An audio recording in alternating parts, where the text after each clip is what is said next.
bahwa sudah dijelaskan mengenai situasi dan pandemi COVID-19 saat ini, kemudian juga bagaimana langkah-langkah antisipatif yang sudah dilakukan, utamanya Bali ini sebagai etalase Indonesia, sebagai salah satu percontohan di mana bisa kita lihat sejumlah persiapan untuk kebangkitan aspek kehidupan masyarakat pasca pandemi dan juga mempersiapkan menuju ke tahap endemi dan juga pemulihan utamanya untuk aspek sosial ekonomi. Baik, dan selanjutnya untuk sesi yang kedua kita akan berbincang bersama dengan dua narasumber.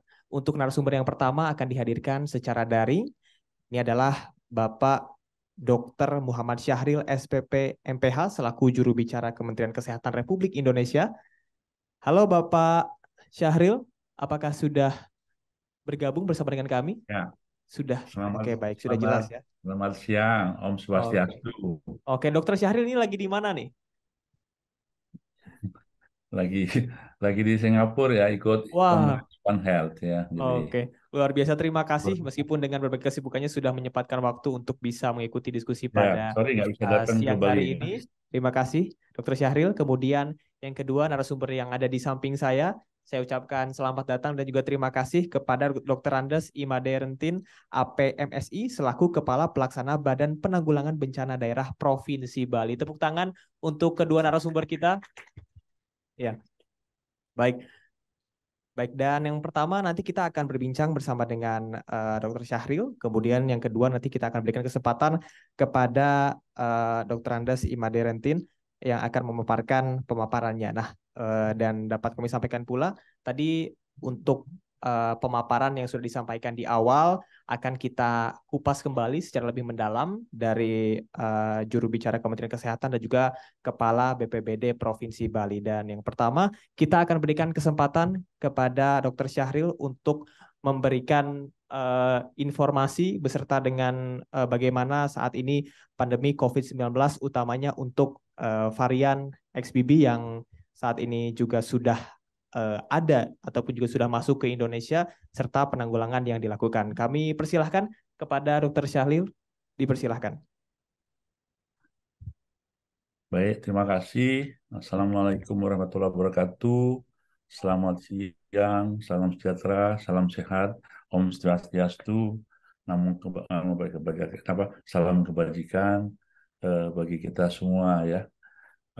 Selamat kepada teman-teman Satgas yang lagi mengadakan rapat koordinasi ya.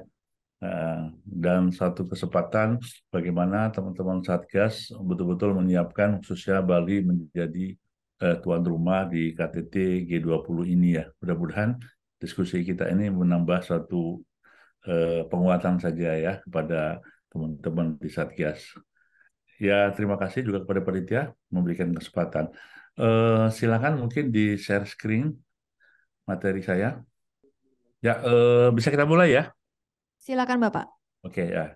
Teman-teman semua, saya akan mencoba menyampaikan untuk memberikan penguatan dalam rapat koordinasi Satgas COVID ini yang sedang di Bali. Jadi satu slide ini mungkin buat kita seluruh bangsa Indonesia, termasuk juga di dunia sebetulnya ya. Jadi WHO sudah mengumumkan, memberikan suatu informasi ya, bahwasanya tanda-tanda pandemi COVID itu akan segera berakhir di tanggal 19 ya, itu Direktur WHO. Tapi dengan syarat juga kita harus melaksanakan 6 upaya atau strategi. Karena ini kan belum berakhir pandemi ini. Maka ada 6 yang harus disampaikan dan dipegang oleh kita semua, terutama Satgas juga.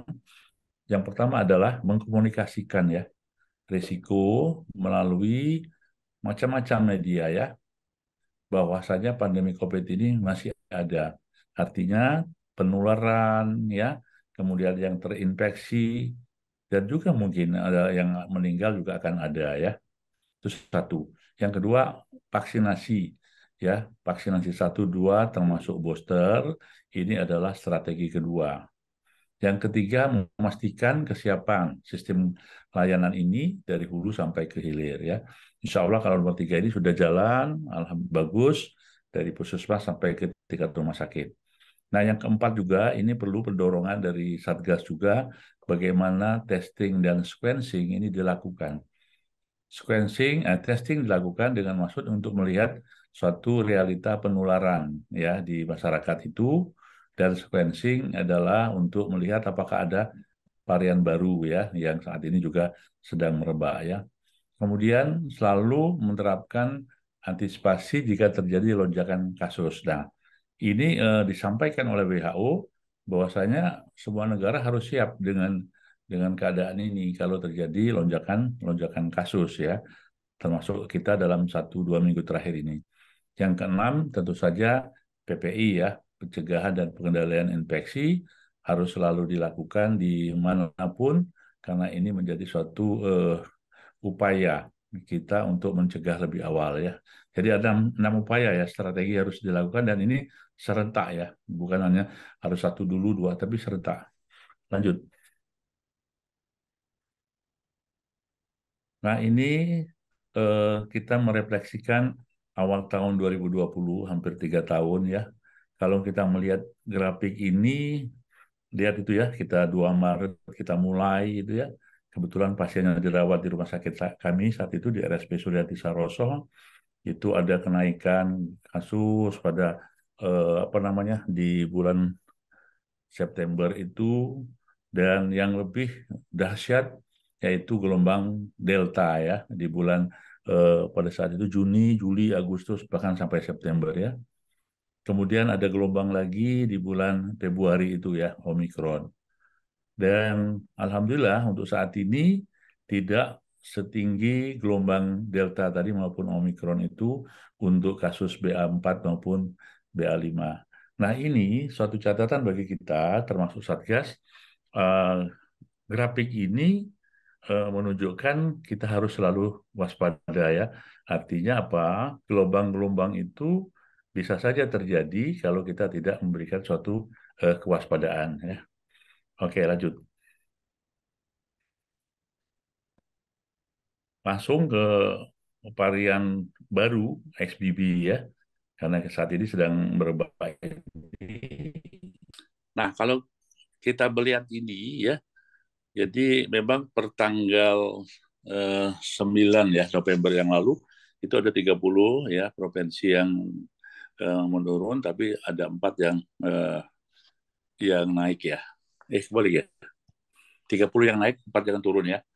Itu datanya 6.000 ya penambahannya kasus, kemudian dengan eh, positivity rate 19. Lanjut aja, kita akan lihat berikutnya.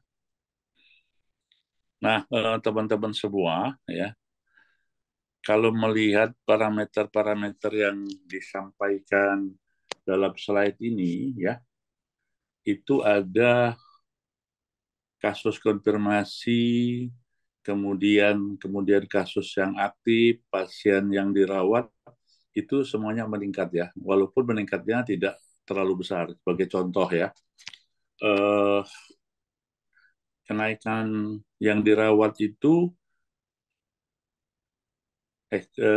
yang konfirmasi itu pertambahannya 2 ribuan ya. Kemudian juga yang meninggal, tapi yang meninggal ini turun ya. Slide berikutnya nggak bisa ya, diterusin. Oke, oke. Ya udah dah. Terus. Kemudian ada parameter itu. Kemudian, nah ini yang menjadi perhatian bagi kita semua. Tadi ada satu kenaikan kasus ya. Tetapi kasus ini itu dia tidak langsung naik terus ya, tapi ada naik turunnya. Jadi 2.000 naik 3.000, 4.000, 5.000 turun lagi, kemudian naik lagi gitu. Artinya apa? Kenaikan ini menjadikan suatu hal bagi kita bahwasanya kenaikan ini tidak terlalu signifikan ya, cepat. Tetapi perlu diwaspadai adalah adanya kenaikan tingkat hospitalisasi, walaupun kenaikannya sedikit ya tingkat hospitalisasi. Cuma hanya untuk yang kasus yang meninggal masih dalam tahap bahkan turun ya dalam rata-rata 1 minggu ini. Ya lanjut, slide berikut.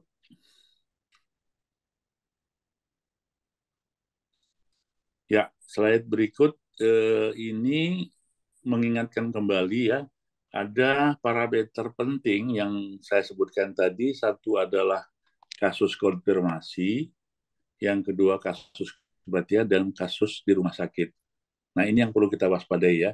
Memang ini naik terus, walaupun naiknya sedikit, tapi itu tetap harus menjadi kewaspadaan bagi kita, bahwasanya varian baru ini memang menjadi suatu tantangan, bahkan ancaman bagi kita sendiri semua ya.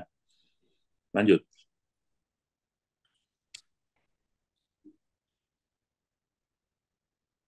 Eh, Bapak Ibu sekalian, nah ini dilihat ya grafik ini ya.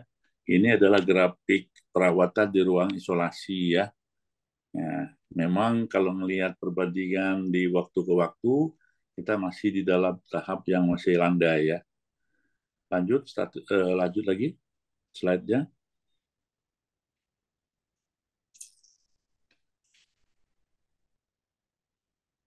Lanjut slide-nya.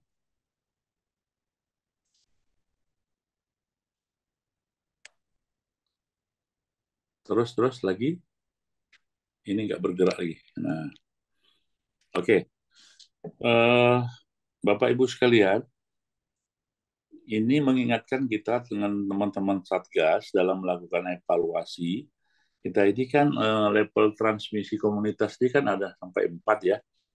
Jadi saat ini kita transmisinya ini level 1 ya, di mana kasus itu masih di bawah 20 kasus per 100.000 penduduk. Yang kedua, rawat inap di bawah 5 dari 100.000 penduduk, artinya di bawah 5%. Kemudian kematian di bawah 1 ya per 100.000 penduduk.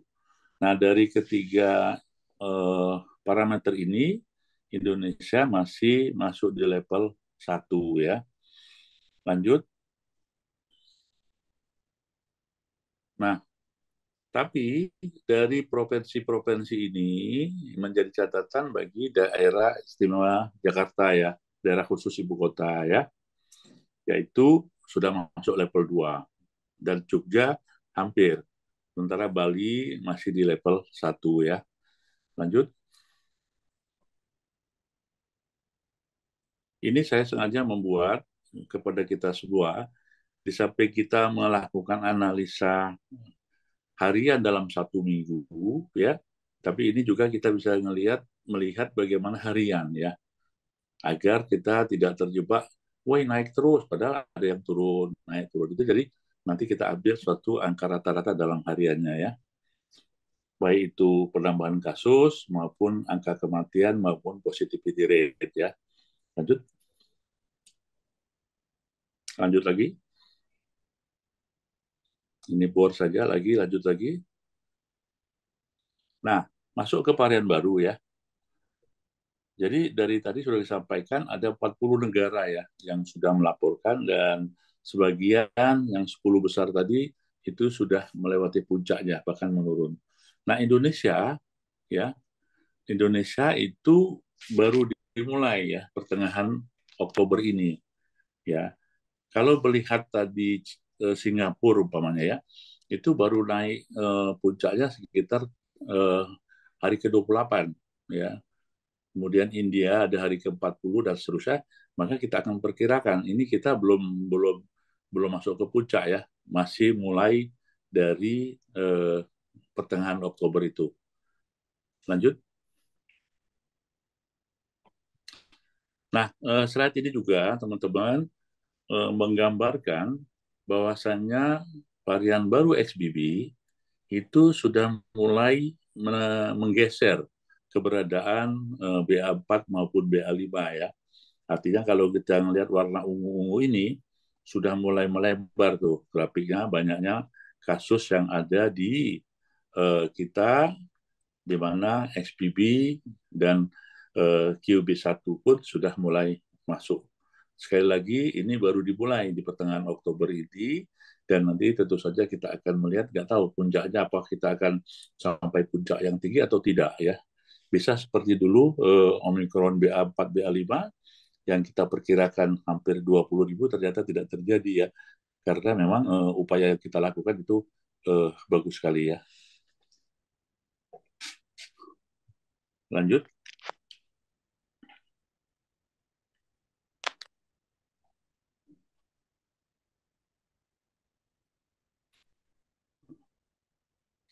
Lanjut lagi, slide berikutnya.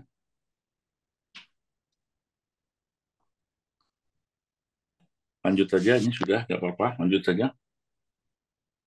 Nah, ini satu slide ini memberikan pemahaman kita atau informasi ya. Seperti halnya Omikron yang lalu, kalau dibandingkan dengan Delta ataupun Omikron dibandingkan dengan Omikron BA1, BA2 dibandingkan dengan BA4, BA5, kecenderungannya memang tingkat penularannya lebih tinggi ya. Tingkat penularannya lebih tinggi ya.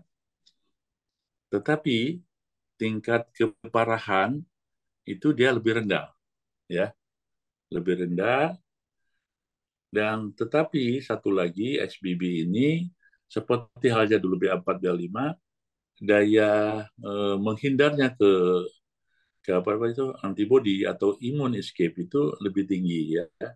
Walaupun saat ini tetap vaksin yang ada di beredar di dunia ini masih dianggap efektif ya terhadap varian baru ini. Lanjut.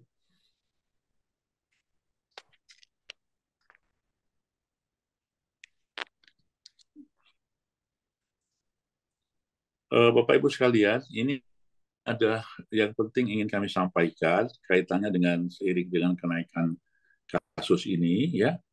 Yang pertama kami ingin menyampaikan data tentang pasien yang dirawat inap ya, yang masuk rumah sakit.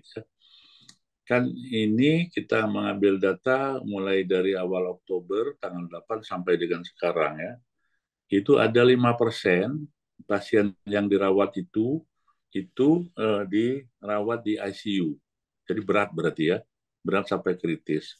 Kemudian 95%-nya dirawat di ruang isolasi yang sedang sampai berat. Nah, setelah kita analisa ya, kita analisa, coba lanjut berikutnya. Oh, bukan ini. Satu lagi.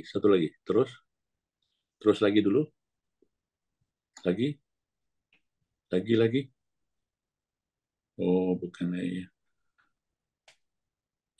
Oke, kembali, Mas. Kembali lagi. Kembali sebentar. Kembali ya. Kembali. Oke. Nanti di vaksin akan saya bahas ya. Akan saya bahas grafik ini di bab vaksin, di mana pasien-pasien yang dirawat ini, ya baik yang sedang, berat, dan kritis, itu ada kaitannya dengan vaksinasi. Ya, nanti akan saya bahas. Nah, itu saya lewati dulu slide berikutnya. Nah, Bapak Ibu sekalian, ini karena kita melihat Jawa Bali, terutama Bali, maka di sini ada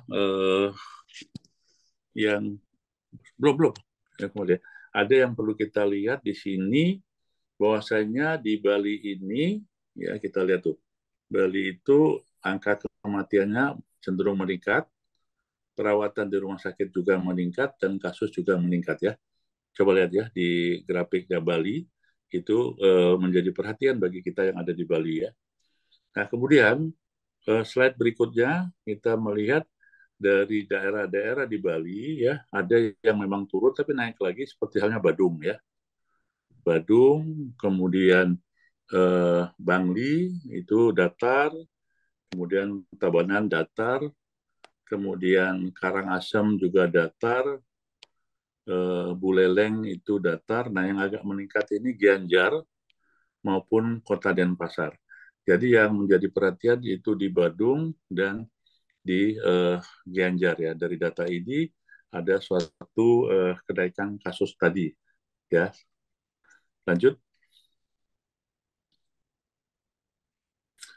Nah, di Bali juga kalau kita melihat eh, hospitalisasi ya, memang tidak semuanya naik.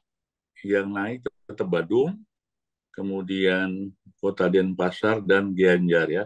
Yang lain cenderung datar ya, sama ya. Lanjut. Kemudian ini kematian di Bali ya.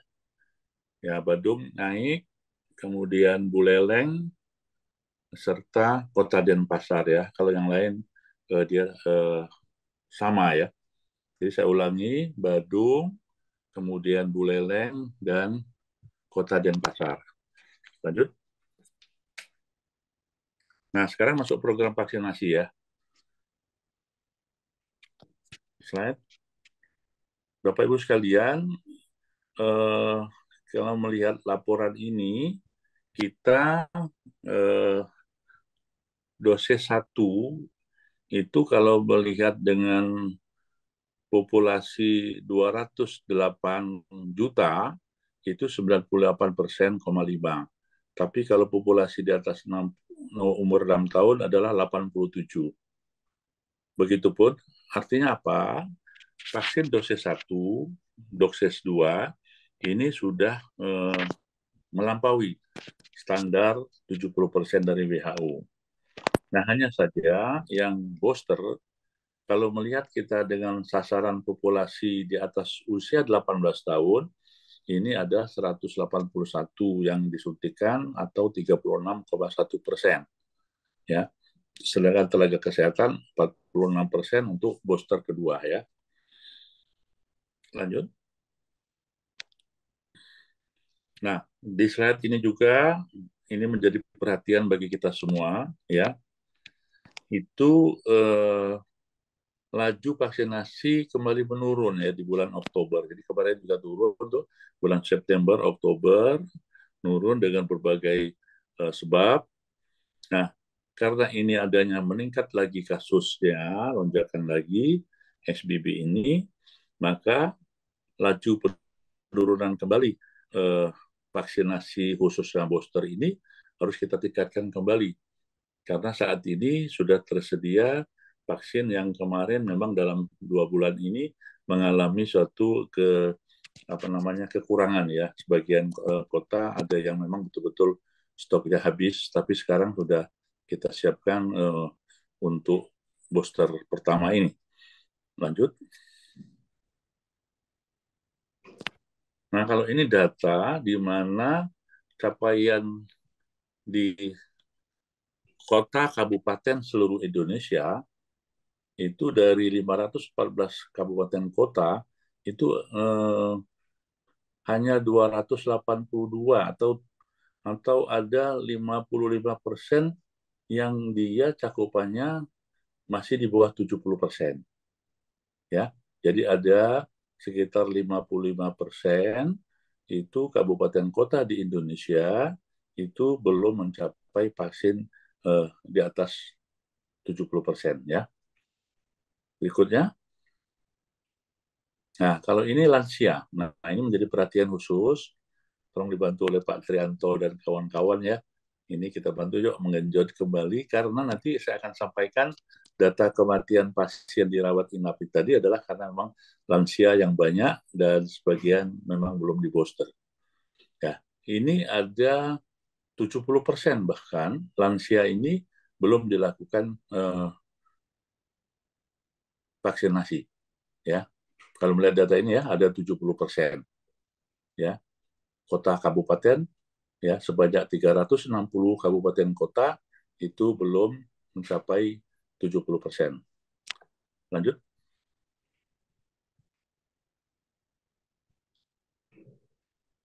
Ini pada anak-anak ya sama. Jadi ini menjadi perhatian khusus kita sekitar ada 62% ya.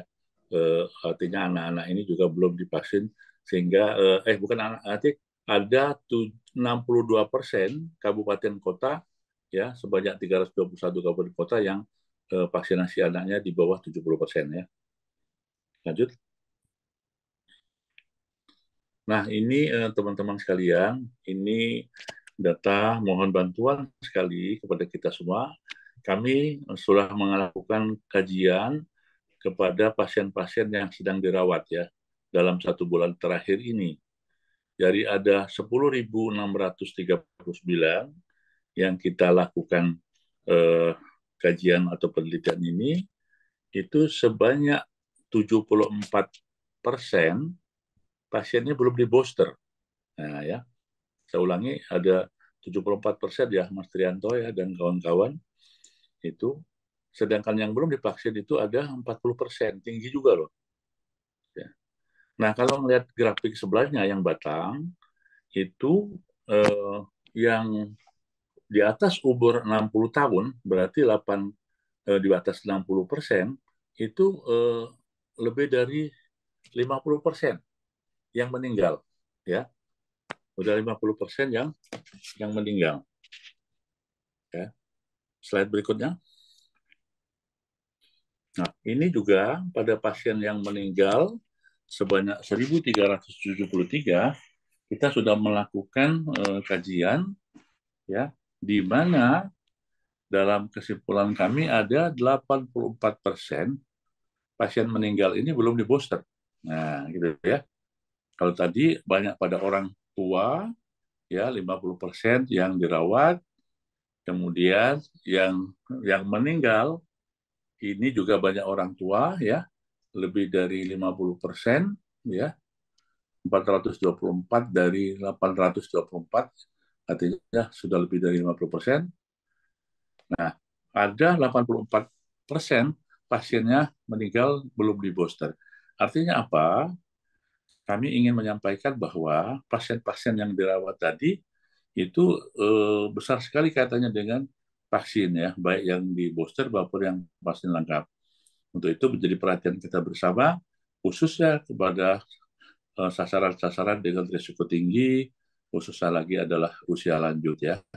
Artinya mohon bantuannya kita semua agar orang-orang tua kita yang masih belum divaksin atau yang belum di booster untuk segera melakukan supaya melindungi mereka-mereka untuk tidak menjadi sakit lebih berat atau tidak sampai terjadi kematian karena dia sakit COVID, ya.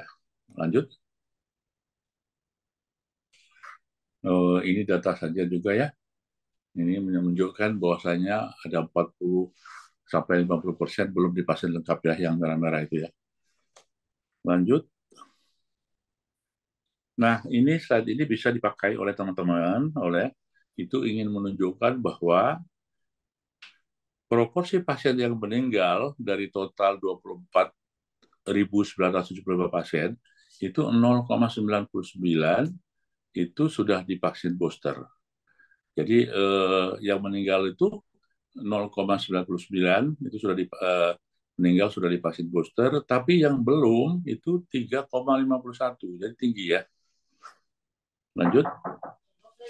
Lanjut.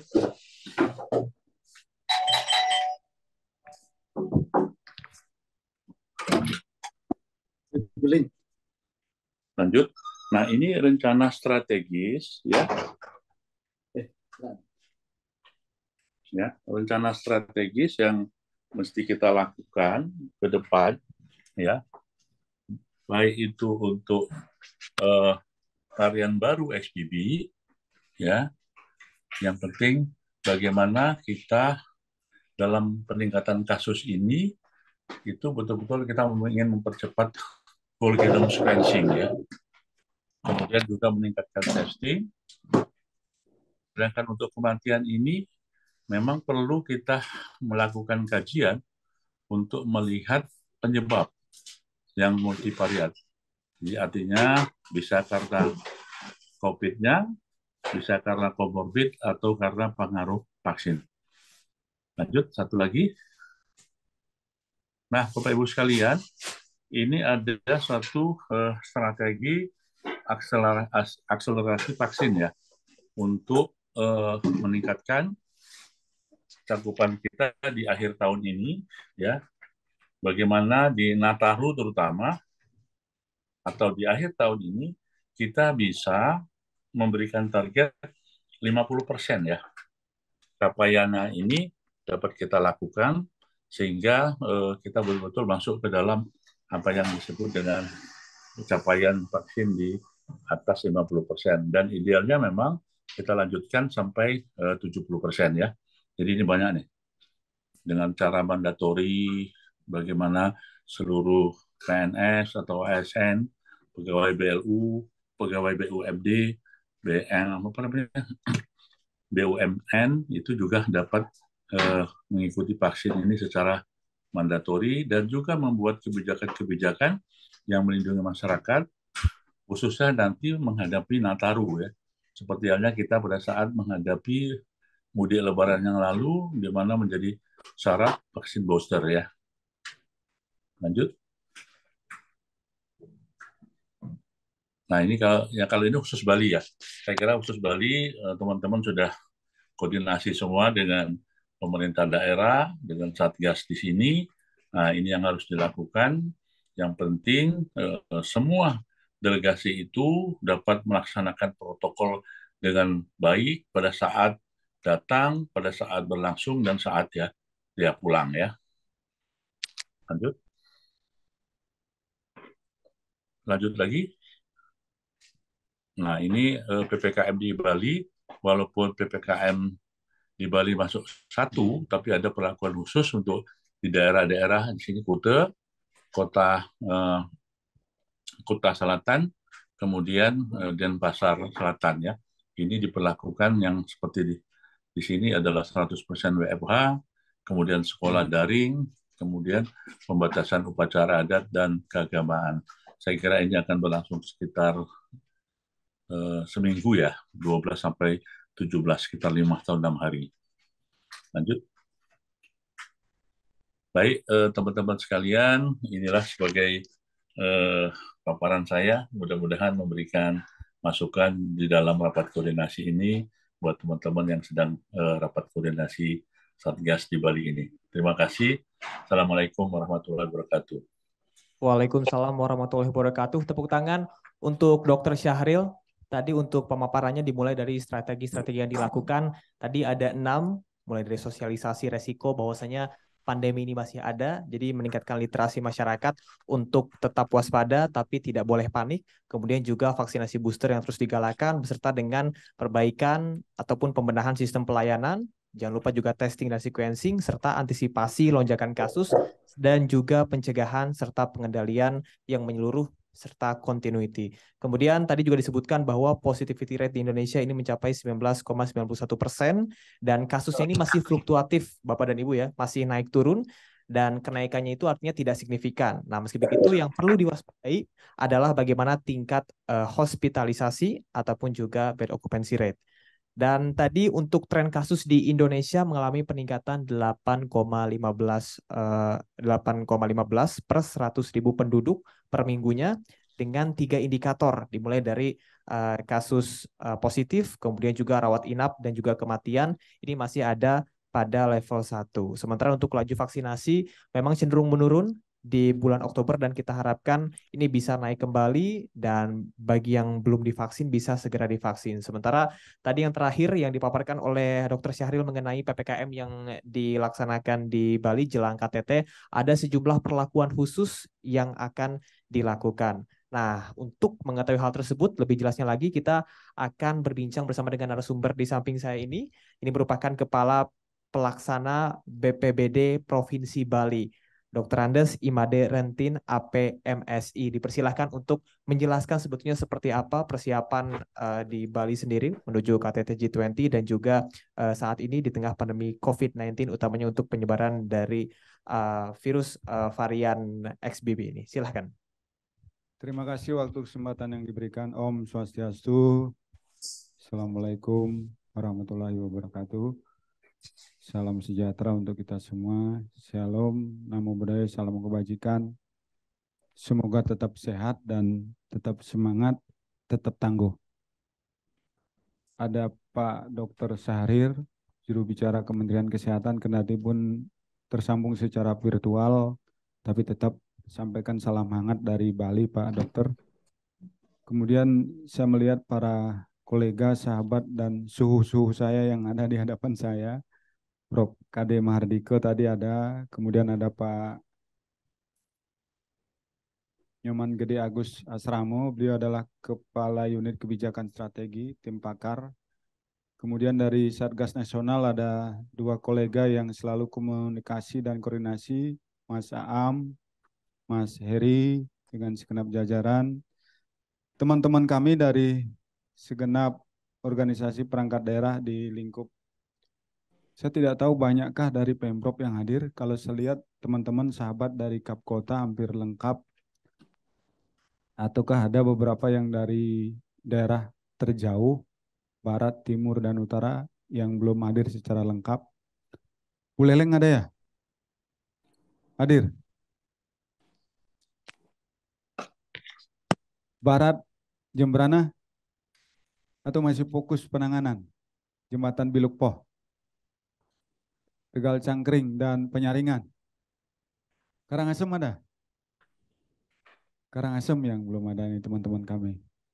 Saya lihat ada beberapa dari unsur kesehatan, ada unsur dari Humas, Kominfo, Satpol PP, dan terkait lainnya yang diundang oleh Satgas Nasional pada kesempatan yang baik ini untuk menentukan berbagai upaya dan strategi mempersiapkan masyarakat Bali menuju ke endemi.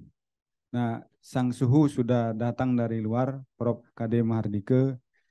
Saya dari awal 2022 bersama beliau punya tagline singkat. Prof, bolehkah kita pekikkan saya BPBD Provinsi Bali lebih-lebih dipercaya oleh Pak Gubernur selaku Sekretaris Satgas Penanganan COVID-19 Provinsi Bali, pekikkan tagline singkat.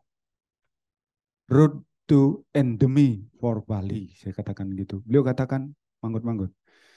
Saya sering tandem sama beliau, banyak ilmu yang bisa saya curi dalam tanda kutip. Prof, sebagai orang awam saya memandang sebenarnya Bali sudah siap untuk endemi. Beliau katakan tegas, yes Pak Made. Saya sempat ingat beberapa persyaratan yang beliau katakan. Satu, munculnya varian baru. Betul Prof ya? Dan sekarang sudah setelah Omikron muncul lagi yang terbaru. XBB ya Prof sekarang yang muncul.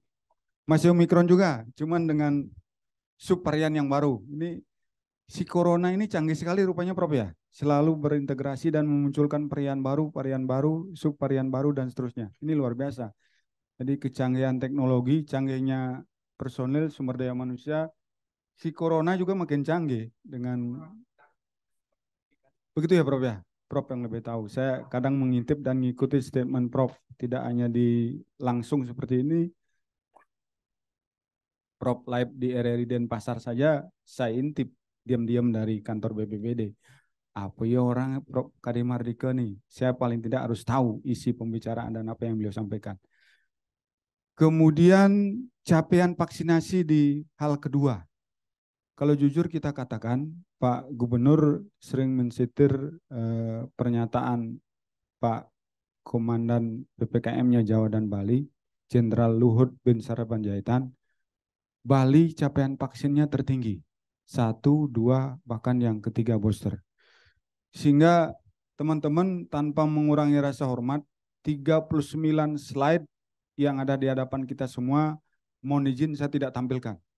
Teman di operator, tolong saya dialihkan ke file PDF yang berisi 2 halaman. Saya akan berbicara hanya 2 halaman. Surat yang ditandatangani oleh Bapak Gubernur bulan Mei 2022. Sebelum itu, sambil teman-teman operator untuk membuka file yang saya kasih tadi, karena saya berkeinginan kita akan lebih banyak berdiskusi, kemudian pandangan teman-teman dari kabupaten kota, termasuk kondisi terkini yang teman-teman alami di kabupaten kota, tentunya sebagai dasar pertimbangan kepada pimpinan, sesungguhnya kita Bali sudah sangat siap untuk menuju ke dari pandemi menuju ke endemi. Saya membacakan 3, 2, bahkan 4 slide saya tentang kondisi capaian vaksinasi secara nasional, kemudian breakdown-nya per kabupaten kota. Kalau vaksin booster secara nasional, Bali berada di posisi pertama, kemudian DKI dan Yogyakarta yang ketiga. Dengan persentase sesuai data yang dirilis oleh Satgas Nasional melalui Kementerian Kesehatan 70,76%. Itu yang booster. Untuk yang detail per kabupaten kota, untuk vaksin 1 terendah saja yaitu Buleleng, teman-teman Buleleng untuk diperhatikan, itu di angka 85,82% vaksin 1-nya. Vaksin 2 kondisi terendah lagi-lagi Buleleng 75,79%. Ketika lanjut berbicara capaian di vaksin 3 dan 4, lagi-lagi Buleleng di vaksin 3 masih di angka 48,24%. Kalau secara provinsi tadi 70,76. Untuk booster kedua vaksin keempat khusus untuk nakes itu di angka 79,11. Kabupaten terendahnya adalah Gianyar. Ini sebagai bahan perbandingan dan sudut pandang kita ketika kita akan memberikan respon masukan telah staf kajian komprehensif kepada pimpinan berkaitan dengan berbagai kebijakan yang akan diambil di lingkup pemerintah Provinsi Bali.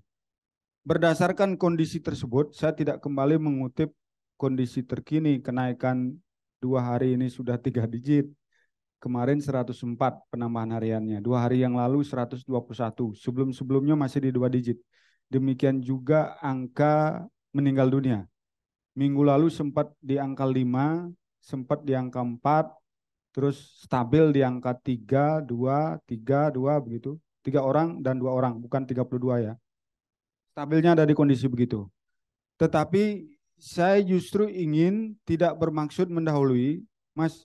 Surat yang ditandatangani oleh Bapak Gubernur ada 2 halaman tertanggal 17 Mei 2022 tentang perihalnya permohonan Bali ditetapkan sebagai status endemi. Ya. Teman-teman sekalian, terutama para pengambil kebijakan di tingkat nasional, awal tahun, tepatnya di tanggal 17 Mei 2022, saya dengan Pak Kadis Kesehatan dipanggil khusus berdiskusi bertiga di rumah dinas kediaman Bapak Gubernur. Dimintai pendapat, dimintai saran, kita mengkaji bersama-sama tentang kondisi terupdate, kondisi terkini yang ada di Provinsi Bali. Untungnya saat saya dipanggil ke rumah jabatan itu, saya sudah banyak mendapat bahan hasil dari saya ngintip dalam tanda kutip ke Prof. Kade Mardike, hasil saya berdiskusi via telepon, beliau yang lebih banyak nelpon saya, memberikan support, advice, masukan berkaitan dengan kondisi terkini yang ada di Provinsi Bali. Singkat cerita muncullah surat gubernur yang intinya berisi tentang permohonan. Kami di Bali yang tahu kondisi tentang Bali, terutama isinya di dalam masyarakat dan semua komponen yang ada di dalamnya. Oleh karena itu dengan sekurang-kurangnya ada 5 pertimbangan, 6 yang termasuk kondisi yang nomor 1, Bapak Gubernur memberanikan diri untuk memohon dengan hormat kepada Satgas Nasional Pemerintah Pusat, apakah melalui Menko Marves selaku sang Komandan PPKM Jawa dan Bali, kepada Menteri Kesehatan yang secara khusus spesifik di sektor kesehatan, Kepala BNPB selaku Ketua Satgas Penanganan COVID-19 secara nasional. Pertimbangan pertamanya adalah kasus terkonfirmasi positif harian terus mengalami penurunan secara konsisten saat itu. Kendatipun dalam perjalanan dalam 2-3 hari bahkan seminggu terakhir kita melihat ada peningkatan kasus. Saat itu stabil pada angka 10-20 orang per hari. Kemudian positivity rate-nya selalu di bawah 2%, tingkat kesembuhan tinggi. Nah ini nanti Prof. Kade pasti akan membandingkan kondisi di saat Mei 2022 dengan kondisi existing yang ada sekarang. Termasuk angka kematian mendekati 0. Saat ini sudah tidak mendekati 0 lagi, sudah ada peningkatan, kendatipun belum cukup signifikan. Hal kedua yang menjadi pertimbangan adalah meskipun dilakukan kebijakan tanpa karantina dan POE terhadap 60 negara bagi pelaku perjalanan luar negeri PPLN sejak tanggal 7 Maret ini kebijakan diberlakukan, tetapi tidak terjadi peningkatan kasus yang cukup signifikan. Berbagai event bertaraf internasional berlangsung, termasuk Interparliament Union, GPDRR yang kebetulan bidangnya bidang penanggulangan bencana, belum juga menunjukkan peningkatan kasus setelah event-event bertaraf internasional itu berlangsung di Provinsi Bali, termasuk yang gaungnya sangat luar biasa sampai menghirup pikukan semua sendi kehidupan di Bali. Ini kan tahun ini tahun ketiga kita berhadapan dengan COVID-19. 2020 ogoh-ogoh dilarang. 2021 juga ogoh-ogoh dilarang. 2022 atas aspirasi semua komponen masyarakat, terutama Yuwano, para generasi muda kita, akhirnya 2022 di bulan Maret, tanggal 2 tepatnya, ogoh-ogoh diizinkan untuk diselenggarakan dengan pembatasan-pembatasan dan pemberlakuan protokol kesehatan yang relatif ketat, hanya di wewidangan, wewengkon, desa adat suang-suang. Astungkaronya tidak ada kenaikan signifikan pasca event internasional, pasca perayaan ogoh-ogoh dan seterusnya. Oleh karena itu termasuk poin 3 dan seterusnya, keinginan atau capaian vaksinasi yang saat itu boosternya masih 70, kendatipun kita diberikan pressure dan ekspektasi dari Pak Luhut sebenarnya minimal di angka 80%. Kita agak kesulitan untuk mencapai di angka 80% tersebut, kendatipun yang di vaksin 1 dan vaksin 2 kita sudah mencapai bahkan melebihi. Vaksin satunya sudah sampai di 107, vaksin 2-nya mendekati angka 97 sampai 98%. Sehingga atas dasar berbagai pertimbangan di atas, Pak Gubernur meminta untuk penetapan status endemi untuk Bali. Ini tentu dalam rangka berbagai event internasional yang akan berlangsung di Bali, yang puncaknya kita tahu bersama teman-teman, Pak Ibu sekalian, para sahabat kami, 15-16 November ini akan berlangsung puncak presidensi G20 yang akan berlangsung di Provinsi Bali. Kami di BPBD dengan segenap jajaran sangat amat disibukkan, diruk-pikukan oleh berbagai kegiatan. Belum tuntas COVID-19, di tengah penanganan COVID-19 per 5 Juli 2022, kami di BPBD, khusus saya dengan teman-teman BPBD dan satuan kerja lainnya, juga tergabung di dalam Satgas Penanganan Penyakit Mulut dan Kuku. PMK belum tuntas, COVID masih ada, di hadapan kita ada ancaman nyata rabies. Teman-teman di Dinas Kesehatan pasti tahu, kendatipun secara tupoksi, teman-teman di Dinas Pertanian punya tupoksi itu. Bali rupanya ancaman rabiesnya sudah cukup lama.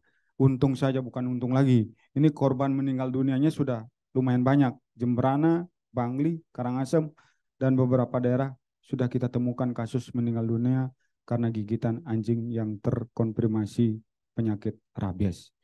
Kemudian belum tuntas juga itu, kita lagi-lagi dihadapkan pada penyakit, ancaman penyakit gagal ginjal di tengah-tengah anak-anak kita masyarakat. Ini tentu perlu mendapatkan perhatian concern yang tidak sederhana, tidak biasa, tetapi sangat amat luar biasa. Oleh karena itu, kalau meminjam istilah di disaster management, teman-teman sekalian, ada istilahnya pentahelik kolaborasi. Bahkan sekarang sudah multihelik kolaborasi. Jadi kita pemerintah harus disupport oleh kalangan akademisi, para pakar tim yang ada di hadapan kita semua, kemudian unsur masyarakat. Kalau kita di Bali mengedepankan unsur desa adat, 1493 desa adat yang ada di Bali, oleh Pak Gubernur sejak awal penanganan COVID selalu dilibatkan menjadi garda terdepan. Kita sering mencontoh Kota Denpasar ketika PPKM basisnya adalah Banjar, pelaksanaan vaksinasinya pun dilakukan berbasis Banjar juga, dan relatif terbukti, bahkan dijadikan contoh dan percontohan untuk seluruh Indonesia. Saya mengutip statement Pak Menteri Dalam Negeri saat berkunjung di pelaksanaan vaksinasi di salah satu desa di Gianyar, beliau katakan, dan itu booming secara nasional, kalau ingin melihat praktek baik penerapan kolaborasi di dalam capaian vaksinasi, contohlah Bali, kata Pak Koster. Ulangi, kata Pak Mendagri. Tapi apa yang terjadi? Kita sering bahkan pengalaman, begitu dipuji oleh Pak Presiden, puji oleh Pak Mendagri, lusa atau seminggu paling lambat pasti kasusnya naik. Rupanya Bali tidak boleh dipuji ya Pak Prof ya, tidak boleh disanjung-sanjung, diam aja. Napi dipakai? Dekan itu teman kajum Pak Prof ngelah kan.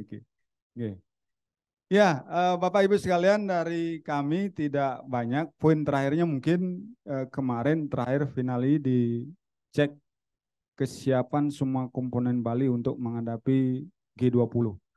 Kami melaksanakan TFG, Tactical Floor Game di Kepaon, markasnya Kodam 9 Udayana. Di sana ada Pak Panglima TNI, ada Kapolri, ada Pak Menko Marves, termasuk kunjungan dari Pak Presiden Joko Widodo. Beliau menyatakan dengan simulasi yang kita bangun, skenario yang kita bangun adalah gempa kekuatan 6,7 skala Richter. Beliau meyakini kesiapan Bali, kesiapan personil, kesiapan dukungan sarana prasarana dan termasuk logistiknya di dalamnya, kita menyatakan, Pak Presiden menyatakan dengan sangat optimis bahwa Indonesia, bahwa Bali sangat siap untuk menerima kedatangan delegasi G20 yang akan sudah mulai datang 12, 13, 14. Puncaknya akan berlangsung di tanggal 15 dan 16 November 2022. Singkat, saya yakin tidak lengkap dan apalagi sempurna. Oleh karena itu, di kesempatan sharing dan tanya jawab, saya sangat berharap untuk memancing teman-teman semua pihak, terutama sahabat kawan-kawan saya dari kabupaten kota untuk lebih banyak memberikan saran, masukan yang sifatnya konstruktif untuk berkaitan dengan kebijakan yang akan kita ambil di Provinsi Bali. Terima kasih, Om. Santi, Santi, Santi, Om. Assalamualaikum warahmatullahi wabarakatuh. Terima kasih, selamat siang. Assalamualaikum warahmatullahi wabarakatuh. Baik, terima kasih Pak Rentin atas informasinya yang cukup lugas dan tadi disampaikan bahwa ternyata dari pemangku kebijakan sendiri, Gubernur Bali ini juga sudah melakukan permohonan untuk Bali statusnya menjadi endemi dengan berbagai pertimbangan ya Pak ya. Dimulai dari positive rate-nya yang mengalami penurunan, kemudian juga kondisi yang stabil, terbukti dari sejumlah event internasional yang dilakukan, namun alhamdulillahnya bersyukurnya tidak ada lonjakan yang begitu signifikan. Kemudian juga vaksinasi booster di Bali ini sudah mencapai 70%, luar biasa. Dan tadi juga disebutkan bahwa Bali ini menjadi salah satu percontohan gitu ya Pak ya oleh Pak Mendragi, luar biasa. Semoga ini bisa dipertahankan dan juga dicontoh oleh provinsi yang lain. Nah, selanjutnya kita akan beralih kepada sesi tanya jawab. Jadi dipersilahkan untuk Bapak dan Ibu yang sudah hadir apabila ada pertanyaan untuk Pak Rentin ataupun juga Pak Syahril dan juga untuk dua narasumber kita yang tadi di sesi pertama, dipersilahkan. Silahkan Bapak dan Ibu yang ingin bertanya. Oke, baik. Kita langsung saja untuk berbincang kembali, berdiskusi kembali bersama dengan Dr. Syahril. Dr. Syahril, apakah masih mendengar suara kami?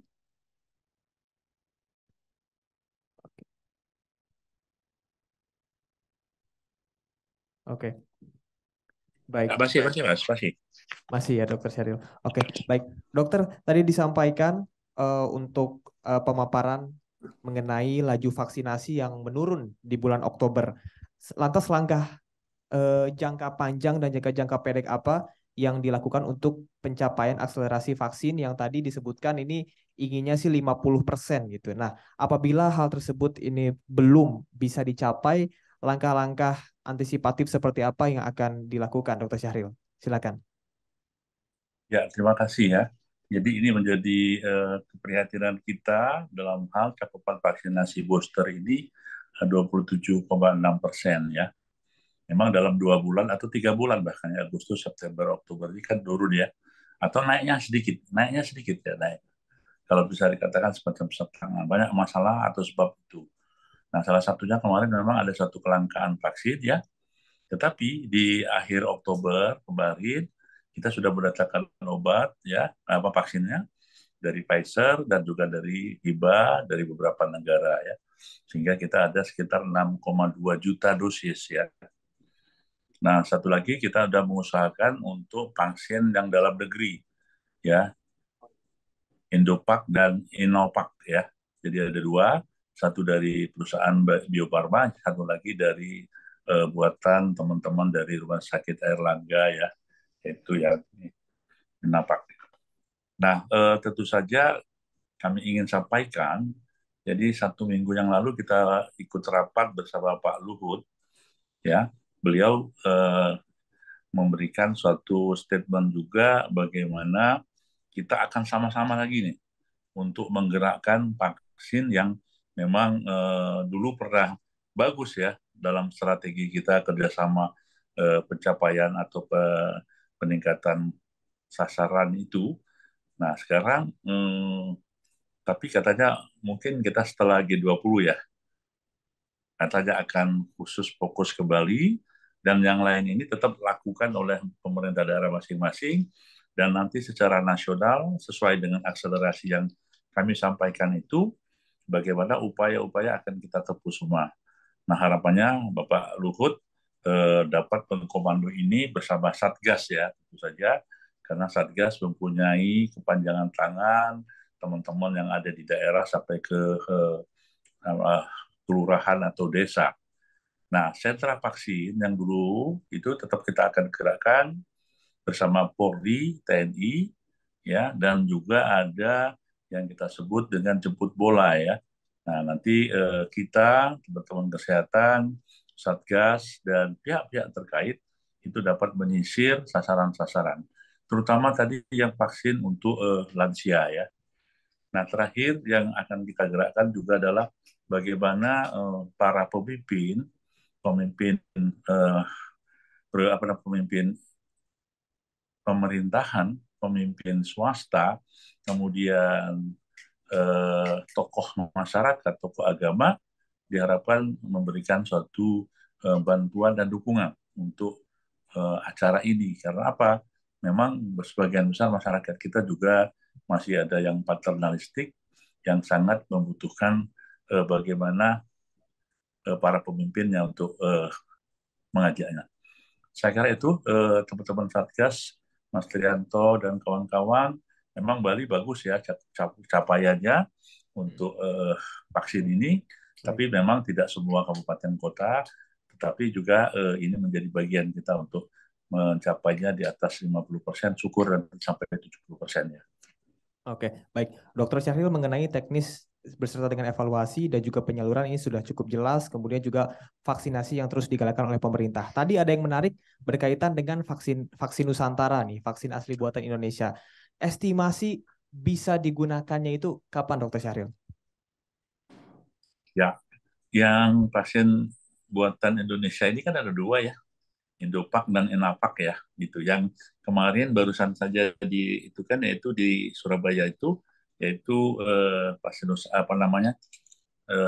merah putih, yang insya Allah di pertengahan November ini katanya itu izin pemakaian resminya dari BPOM keluar sehingga dia bisa masuk. Tetapi sambil menunggu itu, kita kan sudah punya vaksin nih. Ada yang Pfizer maupun yang stok yang lain sampai 6 juta. Saya kira kita bisa memakai itu dulu gitu ya. Baik, berarti kita masih menunggu izin dari BPOM dan sambil menunggu kita manfaatkan dulu vaksin yang sudah ada gitu ya. Ada sekian juta yang bisa dimanfaatkan oleh masyarakat Indonesia. Baik, kita beralih untuk pertanyaan kepada Pak Rentin berkaitan dengan tadi sudah cukup jelas sekali bahwa Bali ini luar biasa membanggakan dan kenapa kita pilih Bali dikarenakan Bali ini menjadi salah satu percontohan untuk provinsi-provinsi yang lain juga gitu ya, utamanya untuk pemulihan sektor sosial dan juga ekonomi pasca pandemi dan juga menuju ke endemi. Nah, lantas dari tadi yang sudah dipaparkan oleh Pak Rentin, secara keseluruhan apa tantangan terbesar yang dihadapi oleh BPBD Bali saat ini dan apa rencana ke depannya, langkah antisipatifnya seperti apa? Tantangan terbesar, silakan Pak Rentin. Ya, sebelum beberapa hari terakhir terjadi kenaikan kasus, sebenarnya secara diam-diam, Prof, saya laporan singkat ke pimpinan. Ini dalam rangka juga menaikkan dan kembali memunculkan trust kepercayaan dunia internasional terhadap kondisi Bali. Pak Prof akan berbicara nanti, akan menanggapi mungkin kedua-duanya, baik dari saya maupun dari juru bicara Kementerian Kesehatan, bahwa kondisi di rumah sakit yang menjadi sorotan saya sebagai orang awam yang bukan ansih di sektor kesehatan. Maksud saya begini, ada semacam SOP, protap yang diterapkan oleh teman-teman di rumah sakit. Seorang pasien yang datang dibawa ke rumah sakit, apakah dia di instalasi gawat darurat, di UGD, ataukah melalui jalur lainnya, belum akan mendapat perawatan lanjutan, tindakan lebih lanjut sebelum ditetapkan status pasien yang bersangkutan. Yang dimaksud penetapan status pasien yang bersangkutan adalah harus didahului dengan tindakan tes swab berbasis PCR. Jika dia positif COVID, treatmentnya tentu berbeda dibandingkan dengan pasien yang hasil swab PCR-nya negatif. Ini yang kadang, ini kita contoh kecilkan saja ya. Saya orang Badung, asli Mengui, lihat rumah sakit Mangusade di kapal. Ada lansia, kebetulan tetangga saya, jatuh pulang dari Manyi, panen padi, Prof. Karena lewat jurang, dibonceng sama anaknya, terpental karena ikuti tanah yang kurang bagus.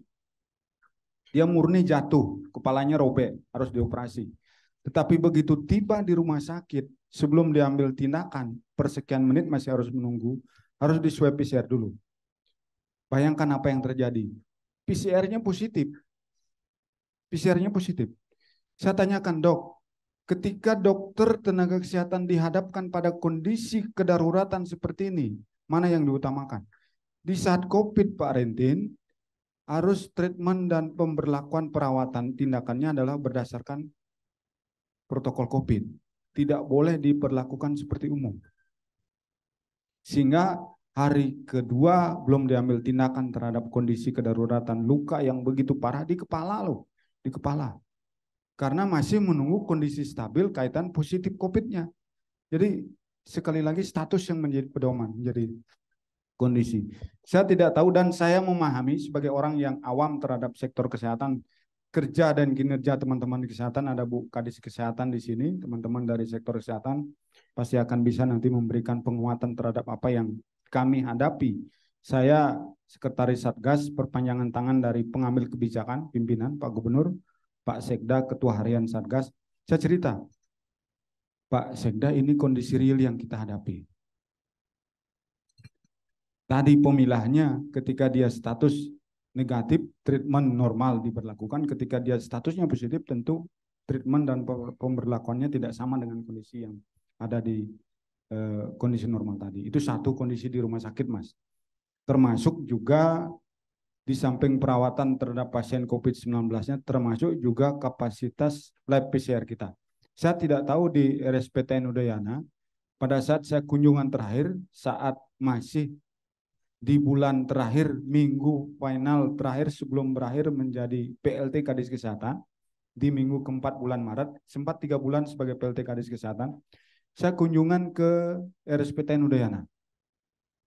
Bu Dr. Sri Budayanti menyampaikan, segera kita aktifasi untuk tes WGS, Prof, benar ya? Whole Genome Sequencing. Saya bilangnya aja ribet karena memang tidak terbiasa nyebut. Yang jelas sequencing. Beliau katakan ketika selama ini kita mengirim sampelnya ke Puslitbang Kementerian Kesehatan, dengan aktivasinya di RSPTN Udayana, tidak perlu lagi membawa ke pusat. Mudah-mudahan ini berjalan. Artinya ketika sekarang terjadi kenaikan kasus dalam 1 minggu terakhir, harusnya sampel bisa dibawa ke RSPTN Udayana untuk memastikan apakah memang sudah benar, memang benar sudah ada varian terbaru, sudah terjangkit di Bali, yaitu XBB tadi. Ketiga terakhir, apa tantangan? Kita berhadapan dengan 4,3 juta kepala di Provinsi Bali. Tentu tidak semuanya punya pemikiran, prinsip, dan arah sejalan dengan kebijakan yang dikeluarkan oleh Bapak Gubernur Bali. Banyak yang menjibir, banyak yang mencemooh, tidak banyak yang memberikan support. Di sisi lain memang 1-2 apresiasi terhadap kebijakan yang dilakukan oleh Pak Gubernur. Kami di Bali atas arahan Pak Gubernur, pimpinan kami, terlepas dari arah menuju ke warna ya, beliau selalu menggelorakan One Island, One Management, 1 komando. Dan itu di masa COVID-19 saya sendiri membuktikan, kurang lebih sekarang udah tahun ketiga mendampingi beliau, beliau betul-betul menjalankan itu, One Island, One Management, dan One Komandonya. 16, 17, 18 Oktober yang lalu terjadi beberapa titik bencana alam. Pak Gubernur tidak memilah dan tidak memilih, beliau turba dan turun langsung.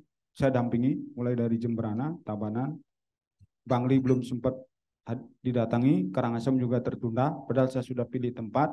Rupanya beliau tiba-tiba dipanggil ke induk di Jakarta.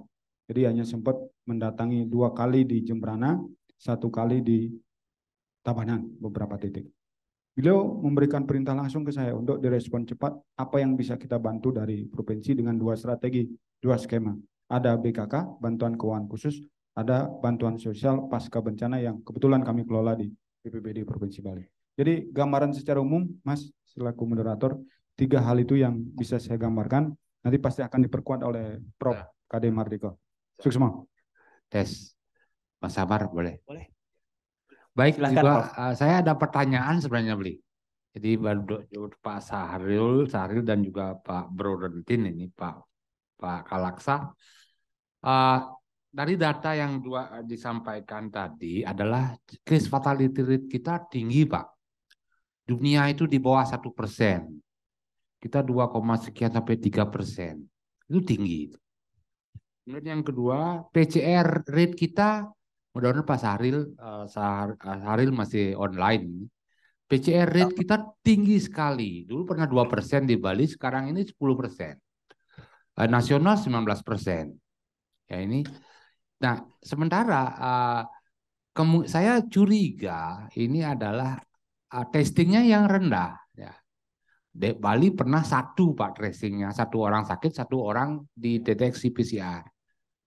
Ada bahkan tracing, satu orang tracing, yang lain itu diambil KTP, tapi tidak dites PCR-nya.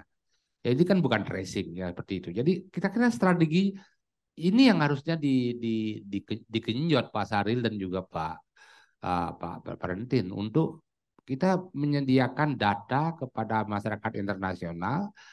Kita kasusnya bisa naik, bisa saja naik, tapi secara overall beban kesehatan atau tekanan pada sistem kesehatan hampir tidak ada. Kan itu yang mesti dijawab dengan angka. Nah ini pertanyaan saya, bagaimana meningkatkan tracing ini? Lab saya sejak munculnya PMK, Pak Rendin, kita mempunyai alat sekarang ini yang bisa memberikan mendiagnosis virus apapun dalam waktu 1,5 jam dengan maksimum 1.000 sampel per hari. Karena kita sudah menggunakan otomatisasi isolasi RNA dan DNA. Sudah semua robot, tidak lagi manual gitu. Kita sudah punya. Tetapi itu tergantung tentu saja dengan dana. Kalau memang ada dana yang menyediakan, kita akan mampu layani. Artinya kan ini yang harusnya tersedia di Bali. Ya. Jadi kalau masih menggunakan rapid antigen yang positif rate-nya hanya 4,5, beda sekali dengan PCR misalnya, itu memang nanti kita khawatir saya meskipun terlambat Pak Sahril, jadi meskipun terlambat, otomatisasi deteksi COVID-19 itu harus terjadi di negara kita. Jadi tidak perlu waktu lagi. Kalau tadi ada kasus misalnya harus tes dulu PCR, kemudian PCR-nya 2 hari, 1 hari misalnya. Kalau kelab saya 1 jam, 1,5 jam sudah keluar hasil. Jadi itu seperti itu. Jadi karena memang otomatisasi.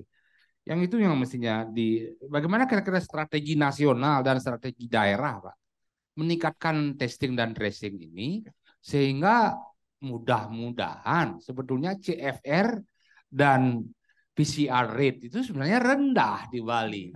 Tapi kalau testingnya kecil, ya terlalu akan tinggi dan kita akan malu beli 5D. Ya, Pak. Baru mengklaim kita sudah endemi. Sampelnya hanya sedikit gitu seperti. Jadi ini yang kira-kira ini yang mesti dibenahi, boleh dikomentari atau kira-kira strateginya bagaimana ini mengatasi hal ini. Terima kasih. Jadi yang lain saya kira saya melalui Pak Madeirentin itu selalu memberikan input. Kalau memang hal baik saya akan apresiasi. Kalau ada hal yang kurang saya dengan tegas itu ada hal yang mesti dibenahi dan sebagainya. Itu sehingga memang tugas saya seperti itu. Saya dulu ya. Ya, Oke. silakan. Oke. Terima kasih Pak Mahdi. Terima kasih Prof. Mahardika. Kita berikan waktu kepada Dr. Syahril untuk menanggapi berkaitan dengan bagaimana meningkatkan tracing dan juga testing. Silakan, Prof. Syahril. Ya, terima kasih Prof. Mahardika, luar biasa. Nah, saya kira ini salah satu bentuk kepedulian kita semua di orang-orang akademisi ya untuk mengkritisi apa yang menjadi masalah kita. Jadi betul Prof ya, saya sangat setuju otomatisasi itu memang harus sudah dilakukan. Tadi kan sudah kita sampaikan kendala yang terjadi Prof ya, dan ada rencana. Nah rencana itu atau saya balik dulu. WHO sudah menyatakan kalau ingin kita keluar dari pandemi ini dengan baik, salah satu dari 6 poin tadi adalah melakukan testing dan sequencing. Nah, tadi betul Prof, kalau yang di testing sedikit, maka positivity rate akan tinggi Prof ya. Jadi tidak sebanding dengan itu. Nah, untuk itu kita memakai parameter yang lain, 2 lagi yang memang betul-betul real Prof yang di lapangan, yaitu angka hospitalisasi dan angka kematian. Jadi positivity rate tetap kita pakai, tapi tadi kendalanya atau masalah yang kita hadapi di lapangan adalah memang tidak sebanding jumlah yang dilakukan testing itu, Prof. Setuju. Nah, kalau nanti Bali ini menjadi percontohan, apalagi nanti di Prof. Mardika ini bisa melakukan testing pemeriksaannya dengan cepat, waktu singkat, ya, apakah itu dengan sistem apa tadi, bukan PCR juga boleh, dengan PCR juga boleh, dengan cepat, nanti kita akan lihat apa namanya positivity rate-nya itu akan turun. Nah, untuk itu Prof, kita sepakat di pusat memakai dua parameter yang memang bisa kita pegang sebagai fakta di lapangan. Yang satu adalah masalah keterisian tempat tidur atau orang yang sakit, ya. Nah, untuk fatalitas untuk bor ini, Bro, kita akhirnya menggunakan angka kumulatif, Bro, bukan persen lagi. Memang kalau persen kita masih tinggi ya, 2,4. Tapi saat ini kita sepakat angka kumulatifnya dibagi per 100.000 penduduk, Bro. Ya, itu satu. Yang kedua, angka kematian. Kalau dilihat tadi juga angka kematian itu akan tinggi.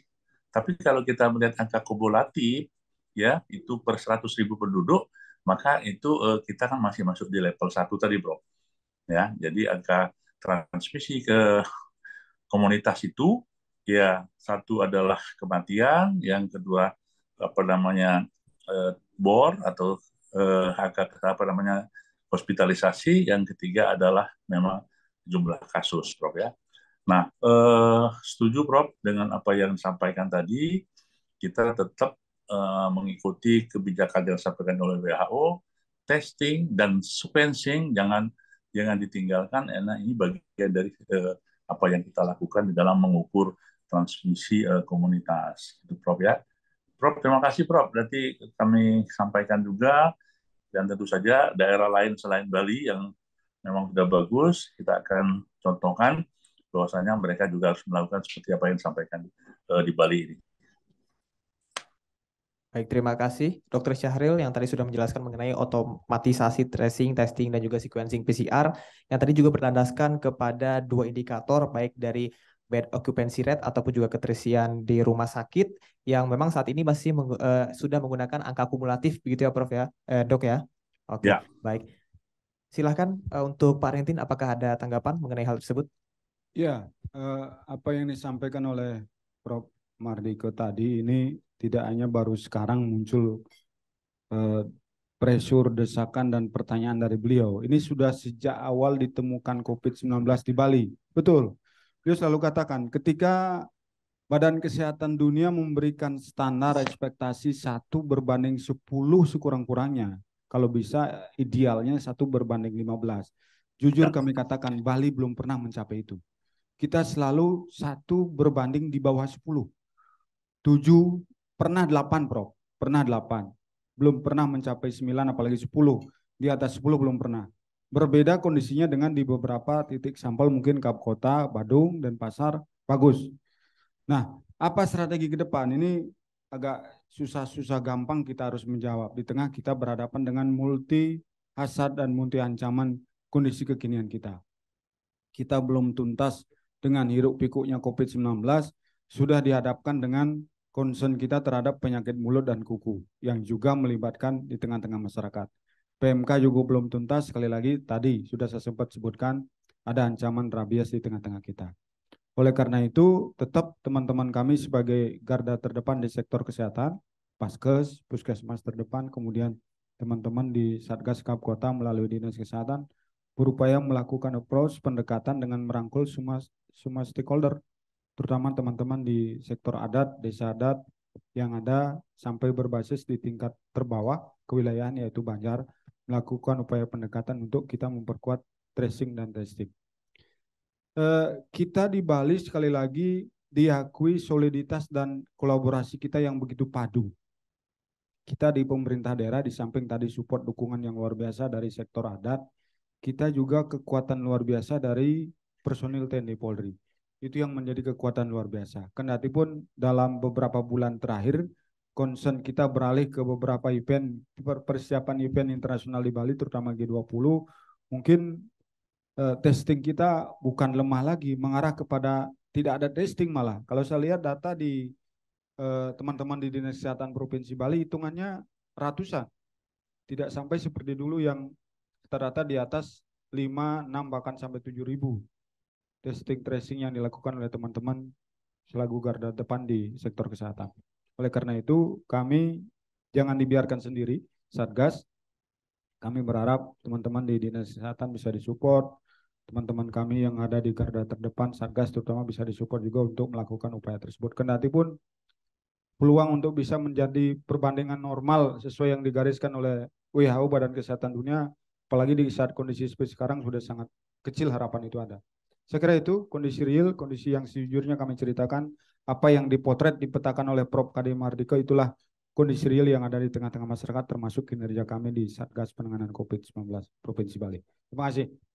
Baik, terima kasih kepada Pak Rentin dan juga Dr. Syahril yang tadi untuk sesi kedua ini sudah memaparkan sejumlah pemaparannya. Bisa kita lihat berbagai strategi, upaya, dan juga langkah-langkah dilakukan dalam rangka penanganan COVID-19, utamanya Bali yang sebentar lagi ini menjadi final ya nanti ya, pada tanggal 15 hingga dengan 16 November 2022 untuk gelaran G20. Dan tentunya kita harapkan bahwasanya dengan adanya diskusi ini bisa mempersiapkan masyarakat Bali untuk bisa menghadapi dinamika pandemi yang ada, dan tanggung jawabnya itu bukan hanya kepada diri sendiri, namun juga tanggung jawab secara kolektif dengan berbagai situasi dan juga kondisi. Kemudian juga meningkatkan peran masyarakat untuk kondisi yang lebih baik lagi. Tadi juga disampaikan bahwa virus COVID-19 masih ada, jadi jangan lengah dan jangan panik, namun tetap waspada. Tentunya perkembangan varian Omicron yang ada saat ini ada 8 subvarian, dan kita harap bersama bahwasanya untuk otomatisasi tracing, testing, dan juga sequencing yang tadi sudah disampaikan oleh narasumber kita pada hari ini bisa terlaksana dengan baik, beserta dengan kita jangan lupa juga bahwa saat ini ancaman dari kedaruratan kesehatan ini bukan hanya COVID-19 saja, namun juga ada ancaman kesehatan lain ya Pak ya, yang bisa kita lihat saat ini, mulai dari rabies, kemudian juga ada gagal ginjal, dan berbagai macam penyakit lainnya. Kita berharap bahwasanya semuanya baik-baik saja, kondisi menjadi lebih baik lagi, dan yang paling dekat saat ini kita harapkan bahwasanya gelaran G20 ini dapat berjalan dengan lancar. Terima kasih kepada narasumber yang begitu luar biasa di sesi Boleh pertama dan juga sesi kedua. izin 1 menit bicara boleh? Silahkan Pak Syahril, Dr. Ya. Syahril ingin menambahkan boleh? Oke, mohon izin saja, mumpung ketemu ini, karena ini satu informasi yang harus kita Boleh. tidak lanjut bersama. Oke. Jadi di G20 juga itu akan sudah dibahas tentang One Health ya, One Health, jadi satu kesehatan ya. Jadi kesehatan itu jadi satu. Kebetulan saya juga di Singapura ini sedang ikut kongres itu. Jadi intinya kita nanti bagaimana kesehatan ini bukan hanya urusan manusia, tapi juga ada kesehatan hewan dan kesehatan lingkungan yang harus jadi satu. Contohnya kayak rabies, PMK dan sebagainya kan, termasuk pandemi COVID ini kan semuanya dari hewan mulai ya, monkeypox dan sebagainya. Jadi dengan konsep ini, One Health ini, maka di G20 ini nanti akan dikeluarkan bagaimana kesepakatan kepala pemerintahan atau kepala negara agar memberikan dukungan itu, karena ini tidak boleh diatasi dengan sendiri-sendiri dengan pengalaman ini. Contoh kalau kesehatan lingkungan, polusi udara, kemudian perubahan iklim yang sangat luar biasa. Dan untuk itu PR juga ya buat kita, Prof. Hardika maupun teman-teman Satgas, One Health menjadi bagian dari pemikiran kita untuk kesehatan secara keseluruhan. Nah, terakhir pesan lagi, tolong vaksinasi lansia ya. Mohon dilihat lagi di Bali, walaupun mungkin sudah tinggi 60% mungkin itu tetap digenjot lagi, karena kita melihat data tadi banyak yang masuk rumah sakit, bahkan meninggal itu orang-orang tua yang belum di booster ya. Itu saja. Terima kasih. Oke, baik. Terima kasih Dr. Syahril yang tadi sudah menambahkan berkaitan dengan konsep One Health di G20, berkaitan dengan manusia, hewan, dan juga lingkungan yang berkesinambungan dalam menciptakan kesehatan begitu ya. Dan tadi ada pesan juga untuk vaksinasi lansia atau juga kelompok yang rentan begitu ya Dr. Syahril ya. Dan ada tanggapan mungkin? Iya. Dari Terhadap Pak statement terakhir dari Pak Dr. Syahril, juru bicara Kementerian Kesehatan, saya merespon kami di Bali terhadap fokus concern terhadap capaian vaksinasi lansia, kami disupport dan dibantu oleh dua lembaga besar. Pertama ada BINDA, Pak Jenderal Bintang 1 Pak Adi, Kabinda Bali.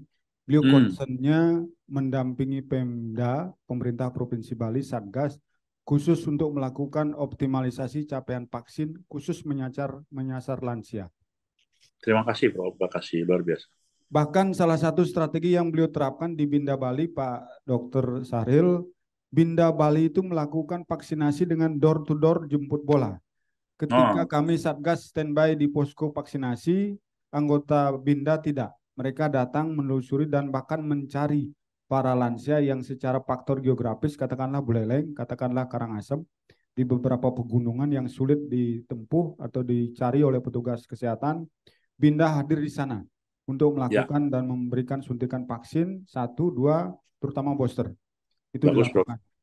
Kemudian kami sempat difasilitasi oleh IASP bersama teman-teman Save the Children. Kita melakukan menyasar kelompok rentan, kelompok disabilitas, termasuk kelompok lansia.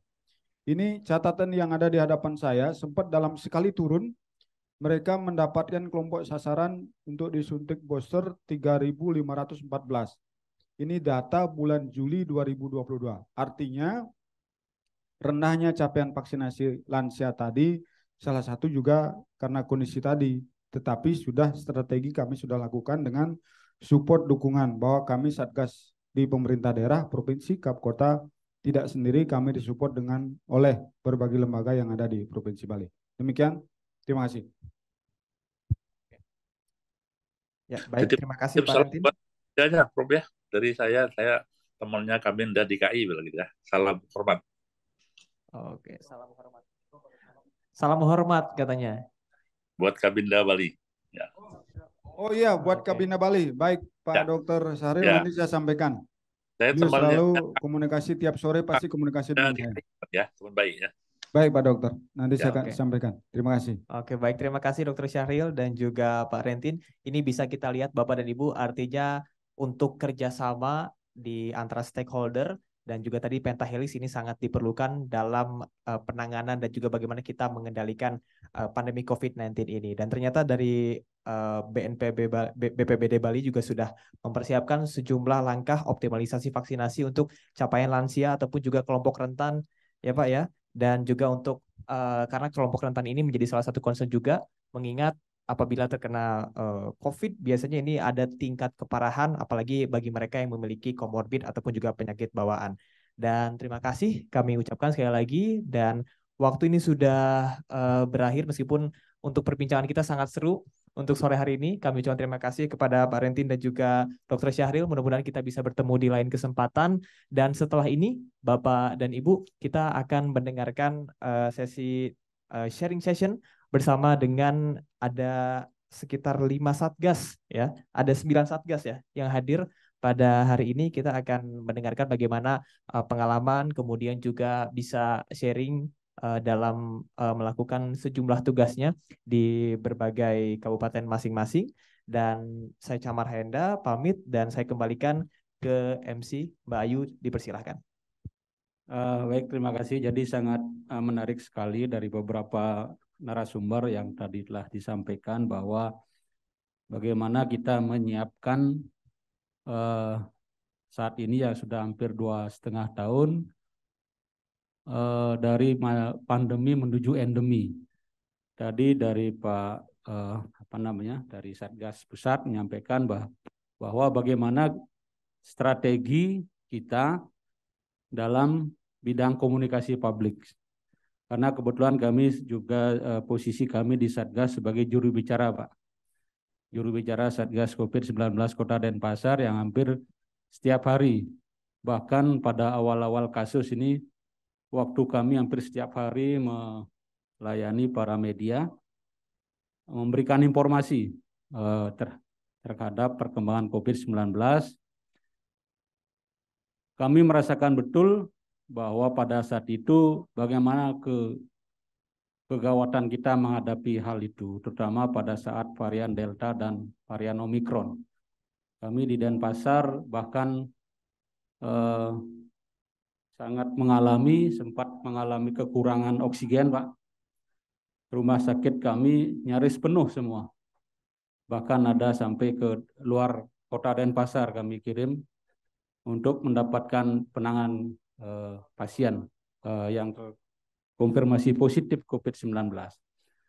Nah, terkait dengan bidang komunikasi ini, kami ingin juga menyampaikan bahwa sampai saat ini status pandemi itu masih tetap belum dicabut, tapi di sisi lain juga bagaimana kita mengedukasi masyarakat bahwa dengan adanya pelonggaran-pelonggaran yang disampaikan diputuskan oleh pemerintah, kita tetap bisa mengedukasi masyarakat bahwa virus ini masih ada di sekitar kita.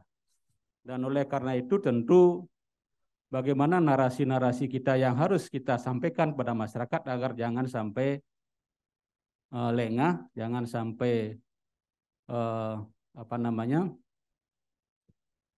kendor itu menerapkan prokes, karena sampai saat ini prokes itu masih kita kampanyekan, kita edukasi pada masyarakat dalam upaya untuk penanganan COVID-19. Jadi kami di Kota Denpasar seluruh Satgas baik di tingkatan desa, kelurahan, termasuk kami dibantu Satgas Desa Adat, tetap mengedukasi, menginformasikan pada masyarakat dalam melaksanakan suatu kegiatan, baik kegiatan adat, keagamaan, sosial, budaya, bagaimana agar tetap menerapkan protokol kesehatan.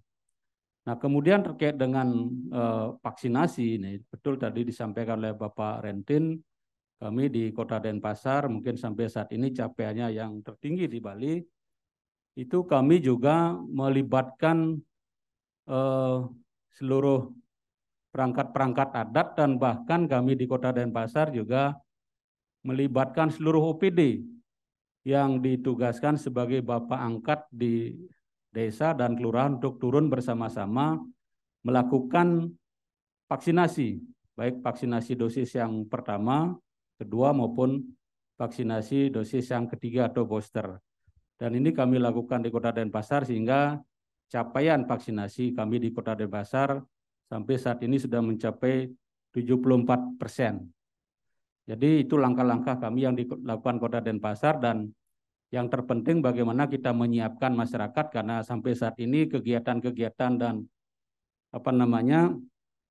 event-event yang kita lakukan di Denpasar maupun Bali ini sudah mulai diselenggarakan, dan juga kemudian pariwisata juga sudah mulai dibuka untuk internasional, tetapi kita juga harus menyiapkan masyarakat kita agar tetap waspada karena virus masih ada di sekitar kita.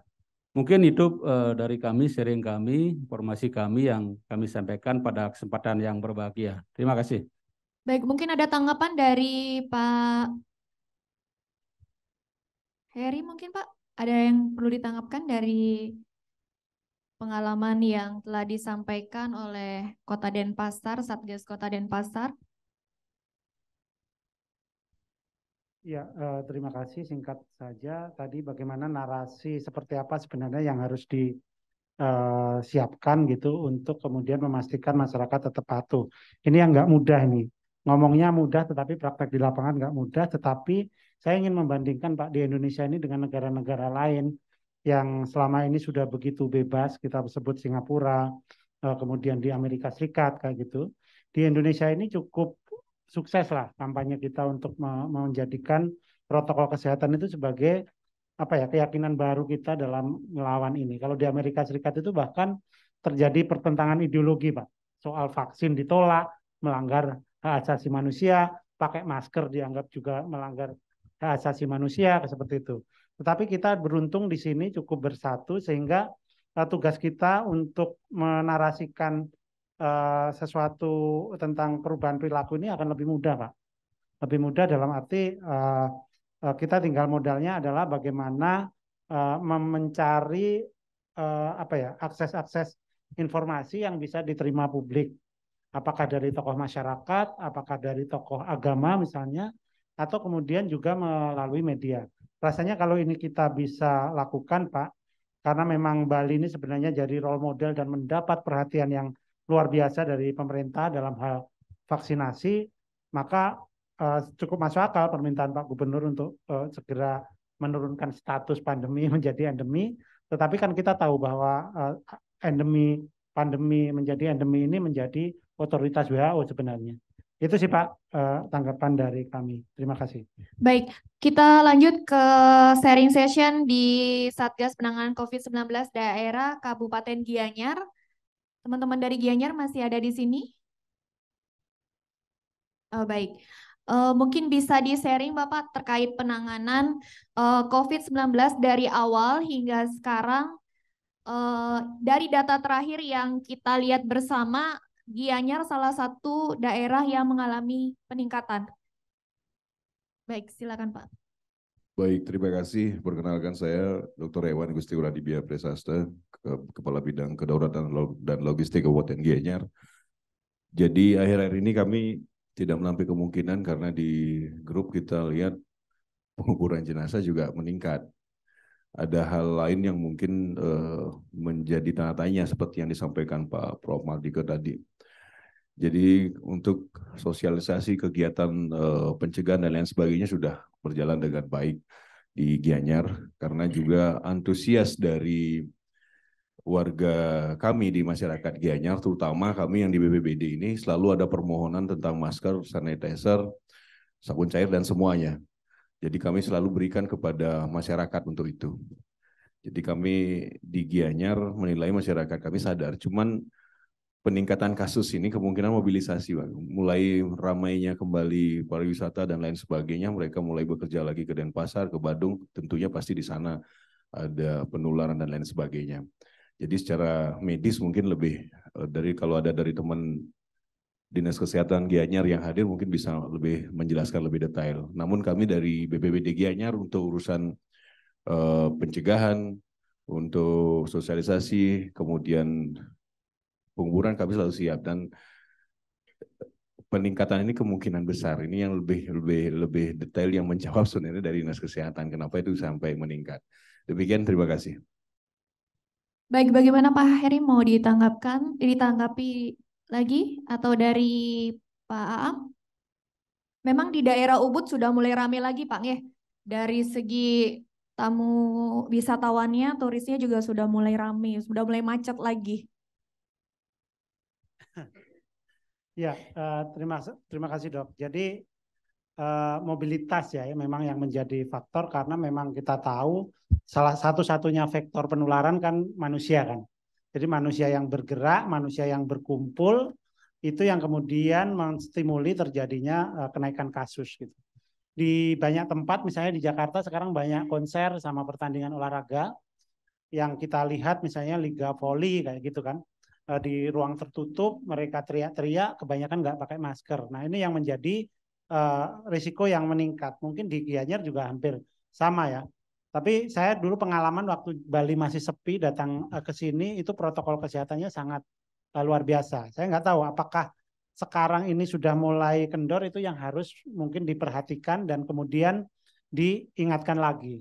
Karena penularannya dari manusia, kita sudah tidak ingin melangkah mundur lagi membatasi kegiatan, maka caranya ya adalah cara dengan mencegah. Mencegahnya apa? Kita sudah tahu rumusnya.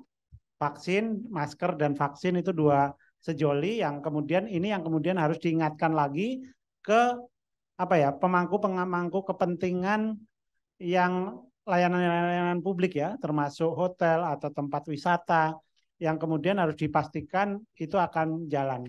Nah, sebenarnya ini memang tugas negara ya, tugas pemerintah juga untuk kemudian kembali menegakkan disiplin. Penggunaan aplikasi Peduli Lindungi yang di Indonesia yang cukup maju sebenarnya untuk screening awal itu mestinya juga bisa kembali diketatkan lagi. Kira-kira begitu Dok tanggapan dari kami. Terima kasih. Baik, terima kasih Pak Heri, terima kasih teman-teman dari Satuan Satgas Penanganan COVID-19 Daerah Seprovinsi Bali. Kita sudah ada di penghujung acara pada hari ini, yaitu acara penutupan. Acara penutupan ini kita akan tutup dengan doa bersama yang akan dipimpin oleh Bapak Nyoman Sukarnawo. Hadirin dipersilakan untuk berdiri. Bapak dan Ibu, saya akan menutup doa dengan ajaran agama Hindu. Bagi Bapak dan Ibu yang non-Hindu, kami persilahkan berdoa sesuai dengan keyakinannya masing-masing. Berdoa dimulai.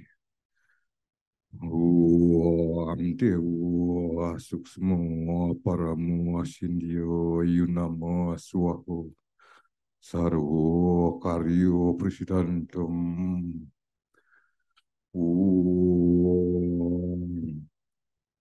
Semoga semua hasil diskusi dan rakor kami ini memberikan peningkatan kemampuan kami untuk melaksanakan tugas yang memberi manfaat bagi semua di alam ini. Om Hyang Widi, Tuhan yang Maha Pengasih dan Penyayang, berkat izin-Mu kegiatan diskusi dan rapat koordinasi mempersiapkan masyarakat Bali dalam transisi menuju endemi yang dilaksanakan dari tanggal 10 November tahun 2022 ini ditutup secara resmi. Om Siddhirastu Tadastu Wastu Swaho. Om Santi Santi Santi. Om. Berdoa selesai. Baik, hadirin dipersilakan duduk kembali.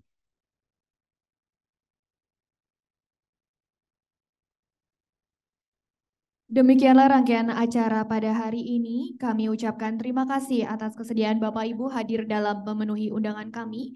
Dan tak lupa kami memohon maaf yang sebesar-besarnya apabila ada hal-hal yang kurang berkenan selama pelaksanaan kegiatan hari ini. Semoga kegiatan ini dapat bermanfaat bagi kita semua. Akhir kata kami tutup dengan para mesanti. Om Santi, Santi, Santi Om. Wassalamualaikum warahmatullahi wabarakatuh.